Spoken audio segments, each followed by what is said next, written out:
Bonjour, mon nom est Brice Aubian, je suis le président de Bian Consulting. Notre cabinet d'études qui a pour mission de réduire les inégalités sociales voudrait vous accompagner dans le processus décisionnel et que vous soyez, par exemple, dans l'industrie de la santé, l'éducation encore dans le secteur social public et encore pour les problèmes d'eau et de sanitation. Nous avons des consultants qui pourront vous accompagner dans ce processus décisionnel. Et nous le faisons par l'analyse des données. Donc, nous établissons des points de recherche selon le problème que vous allez nous présenter. Alors, aujourd'hui, en parlant de l'analyse des données, nous avons un cours aujourd'hui pour vous qu'on appelle la conception d'une étude et analyse des données. Et nous allons le faire en vous présentant trois études de cas. Entre-temps, d'ici là, à la fin de la présentation, vous avez ce code QR que vous pouvez scanner pour évaluer le cours que nous avons donné aujourd'hui. Sentez-vous libre aussi de nous envoyer un courriel électronique à info@bian.ca ou de visiter notre page web. Alors, les données parlent, mais les hommes prennent des décisions. Et ça, c'est vraiment une chose qui est très importante, puisque nous avons maintenant beaucoup de données, nous pouvons plus ou moins prendre des décisions par rapport à ce que ces données nous disent, mais est-ce que nous les comprenons? Mais ce que nous voulons faire avec vous, c'est de vraiment vous montrer le cheminement de ce processus décisionnel pour améliorer la condition humaine. Alors, je vous présenterai trois études de cas rapidement, mais dans toutes ces études, la chose fondamentale à comprendre, c'est toujours de se poser la question. Alors, on s'est posé la question, par exemple, de savoir est-ce que l'augmentation du financement du système de la santé a réduit, par exemple, la mortalité maternelle? La deuxième question qu'on peut se poser dans la deuxième étude de cas que nous avons ici, c'est est-ce que l'absence de politique sur le harcèlement sexuel dans les écoles augmente la prévalence? Troisièmement, on a posé la question de savoir est-ce que la durée des résidences, par exemple en Corée du Sud, est associée au facteur des risques de maladies cardiovasculaires chez les professeurs d'anglais étrangers dans ce pays. Et ça sera vraiment l'étude de cas que nous allons regarder en détail. Et comme je l'ai dit, ce cours, nous le préparons essentiellement pour les étudiants et pour les jeunes chercheurs. Le plan pour vous aujourd'hui, nous allons d'abord voir c'est quoi l'état d'esprit du chercheur. Nous allons alors regarder le processus d'analyse de données. Nous verrons les études de cas. On va après rentrer dans la conception de l'étude, la collecte des données et quel type d'analyse nous devons faire par rapport à la question qu'on s'est posée à l'origine et par rapport aux données que nous avons recueillies. Et finalement, nous allons faire l'analyse des données et on terminera par là et on restera une fois de plus disponible pour vous si vous avez des questions. Alors, commençons. L'état d'esprit du chercheur, le chercheur doit penser comme un consultant. Un consultant, en général, essaie de comprendre la problématique. Quel est le problème? Quel est le contexte dans lequel on se retrouve? Et après, il va établir des objectifs. À Bion Consulting, ce qui est important de comprendre, c'est que nous travaillons avec vous. Nous ne vous amenons pas juste une solution. Nous sommes en coproduction par rapport aux problèmes que vous nous présentez. Que vous soyez un étudiant, que vous soyez un chercheur, que vous soyez dans l'industrie de la santé ou dans les autres domaines que j'ai mentionnés plus tôt, nous sommes en coproduction avec vous et nous travaillons avec vous chaque étape à la fois pour vous montrer ou vous faire des suggestions sur les solutions que nous pensons être meilleures pour votre compagnie. Alors, et à la fin, nous arrivons à la phase d'implémentation. Nous avons maintenant les résultats et nous allons maintenant les implémenter et vraiment voir si ça marche sur le terrain. Mais la question toujours à se poser est de savoir est-ce que nous avons le temps pour faire toutes ces choses-là en tant que chercheur, en tant que consultant. Première étude de cas, est-ce que l'augmentation du financement du système de la santé a réduit la mortalité maternelle? Je vous donne plus ou moins l'approche que nous avons utilisée. La situation ou le contexte, nous avons recueilli ce qu'on appelle d'abord des données secondaires. Je vais expliquer la différence tout à l'heure. De 2013 à 2018, on peut voir ici par nos statistiques que la mortalité maternelle n'a fait qu'augmenter. Et nous avons essayé de regarder c'est quoi les déterminants et quelle était notre approche pour mieux comprendre ces choses. Nous avons alors commencé à collecter des données primaires. Ça veut dire que nous avons monté une étude où nous avons collecté des données en recueillant certaines variables. Et à la fin, nous avons établi une stratégie ou les recommandations que nous avons faites au gouvernement du Gabon sur le financement de la santé et les réformes qui doivent prendre place dans ce pays pour réduire la mortalité maternelle. Alors, regardons le processus d'analyse de données. Le processus d'analyse de données, on a 4 analyses essentielles. La première analyse, c'est ce qu'on appelle l'analyse descriptive. Ici, on se pose la question de savoir qu'est-ce qui s'est passé. En général, ces données existent déjà. Le processus consiste à utiliser des données actuelles et historiques pour identifier les tendances et les relations. Dans le premier cas que nous avons vu, les données sur la mortalité maternelle au Gabon existaient déjà, ce qu'on appelle les données secondaires, les données historiques. Donc, cette analyse identifie ce qui s'est déjà produit ou qui se produit actuellement. Et après cela, vous déménagez dans ce qu'on appelle l'analyse diagnostique, comme un médecin. Cette fois-ci, qu'est-ce qui se passe? On se pose la question, on se dit, mais pourquoi cela s'est-il produit? Quelles sont les raisons? Donc, l'analyse diagnostique ici, c'est le processus qui consiste à utiliser les données pour déterminer les causes, les tendances et les corrélations. Et là, c'est très important en tant que chercheur. Ce que nous allons faire, nous mettons au point des hypothèses, on essaie de voir s'il y a des corrélations, causalité. On verra la différence parce que corrélation ne veut pas forcément dire causalité. Et après cela, on se pose la question de savoir que pourrait-il se passer dans le futur? Cette question répond à ce qu'on appelle l'analyse prédictive. On veut savoir ce qui va se passer dans le futur. Donc, c'est une analyse qui identifie maintenant les tendances futures en analysant les données historiques. Il s'agit d'un outil stratégiquement utilisé, par exemple, dans le domaine des affaires pour voir un peu les croissances futures. Donc, décision est basée sur les données. On a parlé du milieu de la finance, prévoir les folies trésorerie, le marketing. Et donc, c'est ce genre d'analyse qui se fait parfois. Et à la fin, dernier type d'analyse qui nous intéresse beaucoup et qui intéresse beaucoup les gouvernements, c'est l'analyse prescriptive. Cette analyse, on se pose la question de savoir que devrions-nous faire ensuite? Vous nous contactez, on comprend, oui, on comprend bien en consulting, on comprend le problème, on comprend le problème de mortalité maternelle. Maintenant, quelle est la prescription? Comme un médecin, on va vous dire, voici le traitement.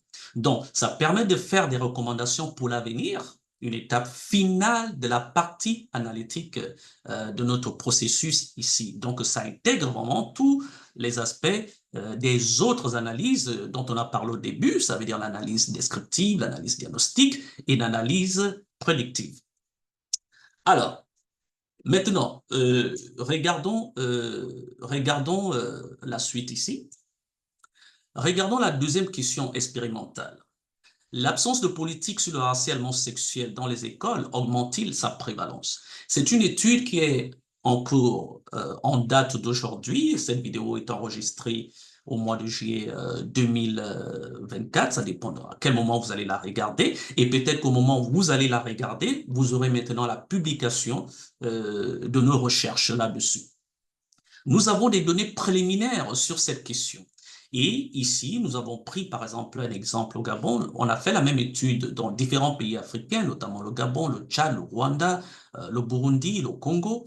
Et nous continuons de faire cette étude pour vraiment voir ce qui se passe. Là, nous avons des données primaires. Donc, c'est des données que nous avons générées. On est les premières personnes à générer ces données où nous avons d'abord un premier échantillon, par exemple ici, vous voyez 450 jeunes dames par rapport à 128 hommes, et on a les niveaux scolaires et on a une prévalence qui, ici, semble pour l'instant être de 35%.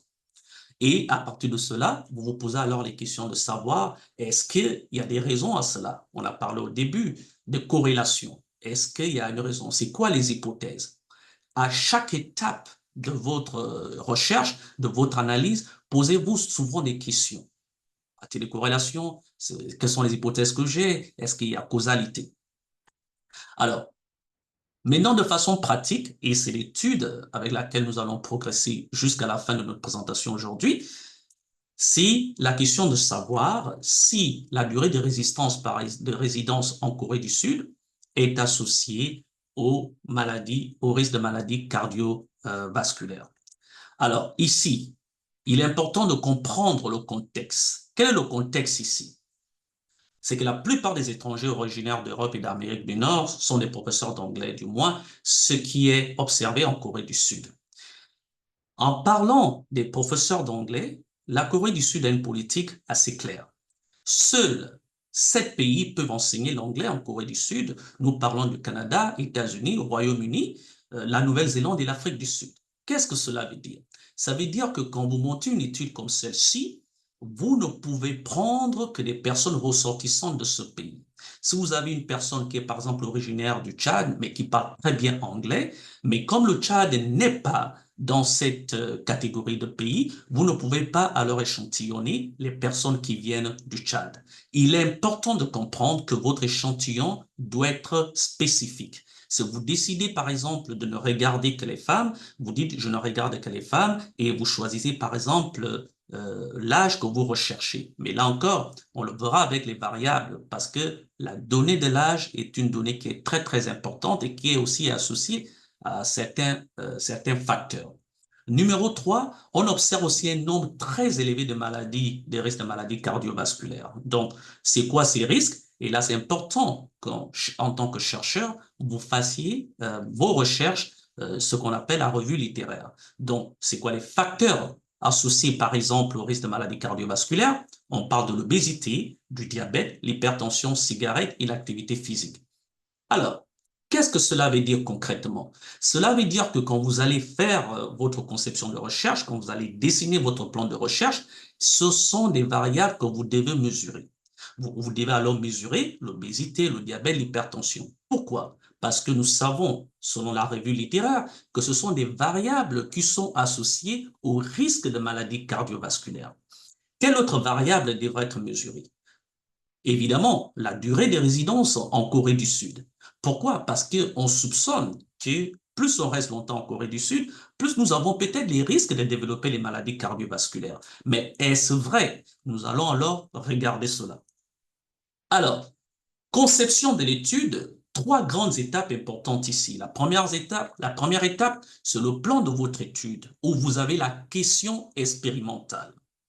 Qu'est-ce que vous essayez d'apprendre? Dans notre cas ici, on essaye de savoir s'il y a une relation entre la durée de résidence en Corée du Sud et les risques de maladies cardiovasculaires. Donc, vous voyez ici, nous avons mis ces risques et nous allons maintenant regarder. Donc, c'est la question dans votre première partie, le plan d'étude. Et donc, vous réfléchissez aussi maintenant sur votre échantillonnage et la taille de votre échantillonnage. On veut être sûr que la taille de votre échantillonnage est statistiquement significatif. Une fois ce plan est assez clair, vous passez à la deuxième phase. Maintenant, c'est la phase expérimentale où vous commencez la collecte des données. Numéro 2 ici. Quelles sont les données que je devrais collecter? La population, on dit population versus échantillon. On est une grande population, on va pas échantillonner tout le monde, mais nous voulons quand même un échantillon qui est représentatif de cette population. Maintenant, très important, quand vous collectez les données, de vraiment faire attention de comment est-ce que vous les collectez. On a différentes variables ici, on parle des variables continues. Par exemple, la durée des résidences. Vous demandez aux gens, ça fait combien de temps que vous résidez en Corée du Sud? Alors, les gens vont dire 1 mois, 10 mois, 1 an, et après cela, vous allez aussi demander l'âge, c'est ce qu'on appelle les variables continues. Ces variables continues, vous pouvez maintenant les catégoriser si vous voulez.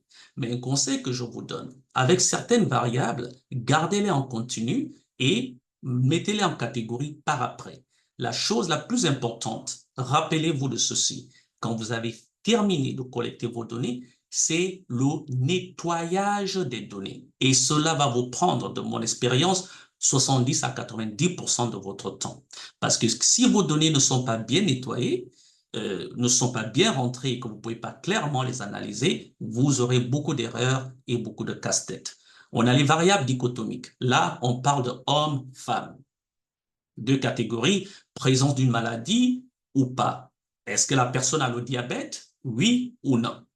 On a les variables nominales ou catégorielles. Là, on parle par exemple de la race, blanc, noir, asiatique. Nominal, catégoriel, faites attention. Là, ce n'est pas hiérarchique, ce n'est pas supérieur. vraiment différente de la variable qu'on appelle la variable ordinale. Par exemple, ici, on utilise l'indice de masse corporelle par rapport à ce que nous avons parlé plus tôt, par exemple par rapport à l'obésité. Comment je vais mesurer l'obésité? J'ai besoin des variables ordinales. Là, on parle d'une personne qui est en sous-poids, qui a un poids normal, qui est obèse. Et là, on regarde si l'obésité est présente et si elle est associée aussi à la durée de résidence en Corée du Sud. Et après, nous avons les variables de temps avant l'événement. Bon, ça, c'est souvent utilisé en recherche clinique, par exemple, quand on fait la recherche sur le cancer, mais on peut aussi l'utiliser en voyant combien de temps ça a pris avant que la personne réalise, par exemple, qu'elle a eu l'hypertension. Et quand vous avez terminé de nettoyer vos données, c'est maintenant que vous commencez l'analyse, qui est la dernière étape. Donc, est-ce qu'il y a un résultat? Est-ce qu'il y a une corrélation? Mais comme je l'ai dit plus tôt, est-ce que la corrélation veut forcément dire causalité? Et nous allons voir cela. Toujours dans la conception de l'étude, voici le chemin qui se produit et vous pouvez regarder ce chemin et nous mettrons certainement à disposition le PowerPoint pour vous. Donc, vous avez le contexte sélection d'idées générales, le choix du sujet. Une fois que vous l'avez fait, vous passez maintenant à la revue littéraire. Et cette revue littéraire, moi, ce que je vous conseille de faire, c'est de la publier parce que cela vous donne déjà une idée au niveau de la communauté scientifique si votre idée générale et le choix de votre sujet est un choix d'intérêt public. Ça vous donne déjà plus ou moins une idée. Donc, je vous encourage à écrire une revue littéraire et essayer de la publier. Et rappelez-vous de ceci. Cette revue littéraire doit être claire, cohérente et convaincante. Il faut vraiment que ça marque les esprits et qu'il y ait vraiment un intérêt là-dessus. Et une fois que vous l'avez fait, vous développez votre question de recherche. Dans cette question de recherche, il est très important de comprendre qu'est-ce que je souhaite accomplir. Toujours la question que vous devez vous poser. Pourquoi est-ce que je fais ce que je suis en train de faire actuellement? Donc, votre question de recherche doit être spécifique. Vous devrez être capable de la mesurer. Vous devez être capable de voir que oui, c'est quelque chose qui est réaliste et que je peux terminer, en fait, c'est pertinent et j'ai un temps pour terminer ce projet. Maintenant, en matière de méthodologie, qui est la prochaine étape ici en bleu ciel, c'est des questions systématiques qu'on se pose souvent. Qui, quoi, quand, où, pourquoi et comment. Donc, est-ce que c'est une recherche que je fais, une recherche qualitative, quantitative ou mixte? Dans le cas que nous avons ici, c'est une recherche quantitative. L'analyse des données primaires ou secondaires. L'analyse des données secondaires, c'est les données que vous avez eues, hein, qu'on a eues, par exemple, ça fait la revue littéraire. Maintenant, les données primaires, c'est les données que vous avez générées vous-même à partir du questionnaire, par exemple, que vous avez donné aux personnes, des professeurs d'anglais en Corée du Sud. Quels sont les résultats attendus?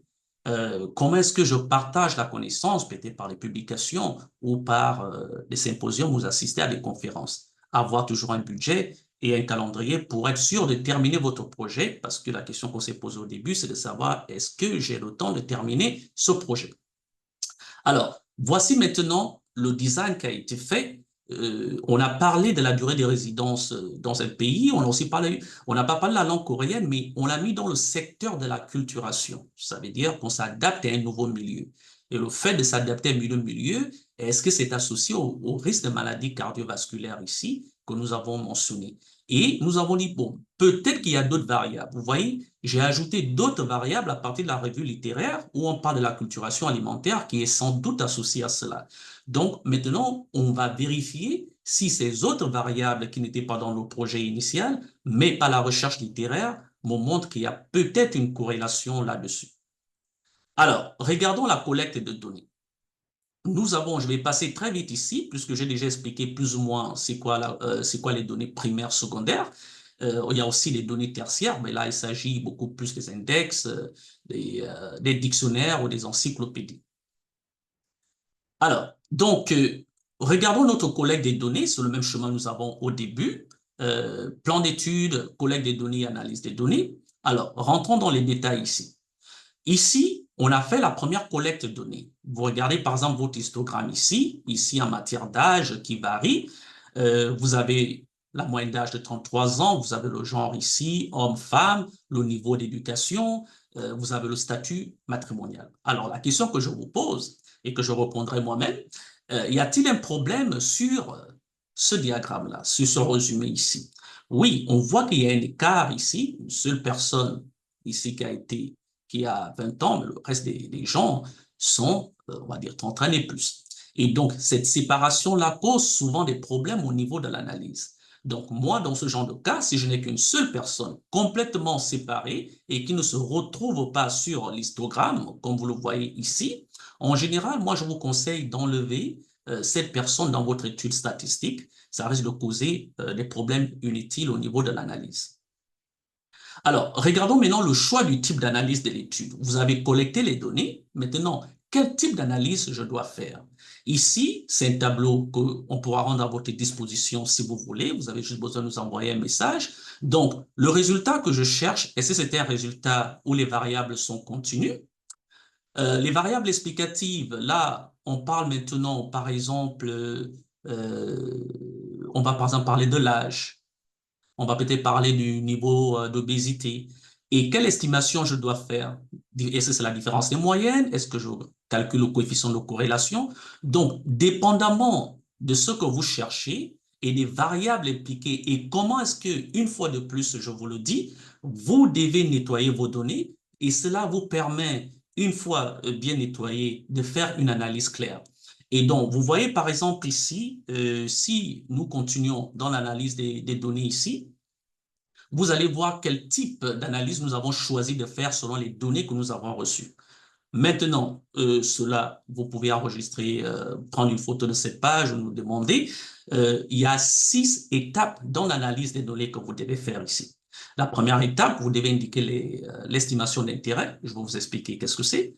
Indiquer le type de données, déterminer la méthode statistique appropriée, l'estimation, calculer l'intervalle de confiance et la valeur P. Et ça, c'est important parce que quand on va lire votre article, si vous avez une valeur P qui est supérieure à 5%, on voit que ce n'est pas statistiquement significatif. Donc, ça veut dire qu'il n'y a pas vraiment une relation ici. Et comment interpréter la dernière partie ici?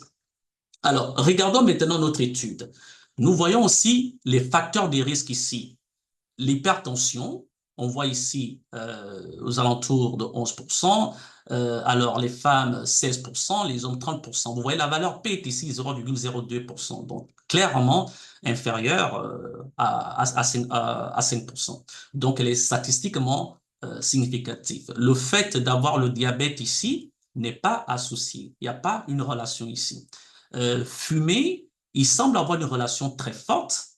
Et vous avez ici aussi avec l'indice de masse corporelle, le manque d'activité physique, et vous voyez ici qu'il n'y a pas de relation avec la nourriture coréenne. On ne peut pas accuser la nourriture coréenne ici. Maintenant, la deuxième étape, qu'est-ce que nous faisons? Nous allons maintenant aller, plus que nous allons maintenant regarder si ces relations, si ces prisons sont associées aux facteurs que nous cherchons, la variable que nous cherchons, ou dans notre hypothèse, ce que nous pensons être le problème, qui est la durée de résidence en Corée du Sud. Et ici, vous regardez à droite, on a maintenant mis en catégorie. Au départ, on a demandé que ça fait combien de temps vous êtes en Corée du Sud? 1 an, 2 ans, 3 ans. Et nous avons nettoyé nos données et nous les avons mis en 3 catégories. Inférieur à 1 an, entre 1 et 4 ans et supérieur à 5 ans. Et on voit ici qu'au niveau de l'hypertension, il y a une relation ici qui est 0,046%, c'est toujours inférieur à 5%. Le diabète, c'est confirmé qu'il n'y a pas de relation. Vous voyez que la valeur P continue d'augmenter. Le fait de fumer, il n'y a pas de relation avec la durée de résidence en Corée du Sud. Mais ça fait du sens? Oui, ça fait du sens. Pourquoi? Parce qu'en général, de la revue littéraire, vous verrez que la plupart des gens qui fument ont commencé à fumer, ils étaient jeunes, ils avaient 15 ou 16 ans à l'école secondaire. Donc, cette étude confirme ce que nous avons déjà appris dans la revue littéraire, que fumer n'est pas forcément associé à la durée de résidence dans un pays étranger. L'indice de masse corporelle, ici, ça confirme sa corrélation que l'obésité est associée au fait de rester beaucoup plus longtemps en Corée du Sud. Et là, on va bien essayer de comprendre pourquoi. L'inactivité physique, oui, mais une fois de plus, la nourriture coréenne n'y est pas associée. Alors, Maintenant, vous avez la corrélation ici, corrélation positive, corrélation négative, mais comme je l'ai dit, une corrélation positive ne veut pas forcément dire causation. Mais je vous encourage toujours à faire ce test qui vous permet de visualiser vos données et voir les tendances, de voir exactement qu'est-ce qui se passe ici. Mais alors, ici, vous pouvez par exemple voir ici, il n'y a pas de corrélation, les données sont un peu partout, donc on ne peut pas continuer à faire cette enquête parce qu'il n'y a pas de corrélation à ce niveau. Alors, vous avez le même tableau. Alors, nous, qu'est-ce qu'on a fait? On a regardé le résultat. On regarde, par exemple, on l'a mis en deux catégories. Avez-vous l'hypertension? Oui ou non? Donc, c'est la variable ici qu'on appelle la variable dichotomique. 2. La variable explicative. Là, maintenant, ce que nous avons fait, dichotomique ici, pourquoi? On va regarder la durée de résidence en Corée du Sud. Là, au lieu de la mettre en trois catégories, ça veut dire inférieur à 1 an, 1 à 4 ans et supérieur à 5 ans, ce que nous avons fait ici, on l'a tout simplement mis en deux catégories, inférieur à 5 ans et supérieur à 5 ans, parce que nous avons vu les différences à partir du premier tableau. Quels sont les tests qui devraient être faits ici? Donc, on va faire la différence des risques. On parle ici du risque de ratio, le haut de ratio, et le test qui va être, l'analyse qui va être faite ici, c'est le test de Chi-square et la régression logistique. Donc, vous avez déjà ce tableau qui est un outil important et qui vous permet tout simplement de faire votre analyse. Mais une fois de plus, à Bion Consulting, on pourra vous accompagner si vous avez des problèmes à ce niveau. Alors, qu'est-ce qu'on a dit? L'analyse des données indiquait l'estimation d'intérêt. Voici ce qui se passe ici. Quelle est l'estimation d'intérêt ici? Vous allez voir, toutes ces données vont maintenant apparaître ici, ça sera 2,16. Voilà. Alors, quelle estimation d'intérêt je fais? C'est le coefficient de régression logistique. Quel est le type de données? Résultat dichotomique, le prédicteur aussi est dichotomique, c'est ce que nous avons vu. Et numéro 3, déterminer la méthode statistique appropriée. Qu'est-ce que nous avons dit? C'est la régression logistique. Quelle est l'estimation? 2,16. C'est ce que vous avez ici, qu'on a calculé le odd ratio. Rappelez-vous, pour l'hypertension, qu'est-ce que j'ai dit? Moins de 5 ans ou plus de 5 ans. Et on voit que si vous restez en Corée du Sud pendant plus de 5 ans, les risques de développer l'hypertension sont beaucoup plus élevés, 2 fois plus élevés ici. Et vous voyez que la valeur P est significative à 0,01. Donc, là encore, vous voyez que c'est des résultats qui peuvent être publiés. Donc, il y a une relation directe là-dessus. Calculer l'intervalle de confiance et la valeur P, 95%. Donc, vous l'avez ici, 1,18 à 3,96. Là, on a mentionné la valeur P. Et à la fin, vous voyez qu'il n'y a pas de relation avec le diabète. Ici, on peut voir par rapport à la cigarette qu'il y a une relation ici. On parle des facteurs maintenant. Les autres facteurs qui existent, ça confirme. Au niveau de l'obésité, ça confirme aussi l'inactivité physique, mais rien à voir avec la nourriture coréenne. Donc, à la fin, comment allez-vous interpréter vos résultats? Nous allons écrire, par exemple, les professeurs d'anglais qui résident en Corée du Sud depuis plus de 5 ans sont plus susceptibles de signaler un problème d'hypertension. Haut de ratio 2,5, la valeur P à 0,01. Un tabagisme 1,51, mais on ne pourra pas forcément accuser la durée de résidence en Corée du Sud. Donc, il faut nuancer ici parce que nous savons que par expérience, le tabagisme a commencé avant d'arriver en Corée du Sud. Et un surpoids, l'obésité, qui est presque à 1,5 fois plus de chances de développer l'obésité en allant en Corée du Sud que les participants qui vivaient en Corée depuis moins de 5 ans. Donc, habiter en Corée du Sud plus de 5 ans, on augmente ces risques de maladies cardiovasculaires. Donc, voici la fin de ma présentation. Vous pouvez scanner le code QR et nous envoyer vos commentaires. Dépendamment, ce code pourra ne plus être disponible à la fin. Donc, merci pour votre temps. Nous restons disponibles. Envoyez vos questions. Et si vous avez des sujets de recherche, comme je l'ai dit, vous avez une problématique, sentez-vous libre de contacter notre cabinet. Nous avons des personnes qui sont prêtes à vous accompagner. Merci et bonne journée.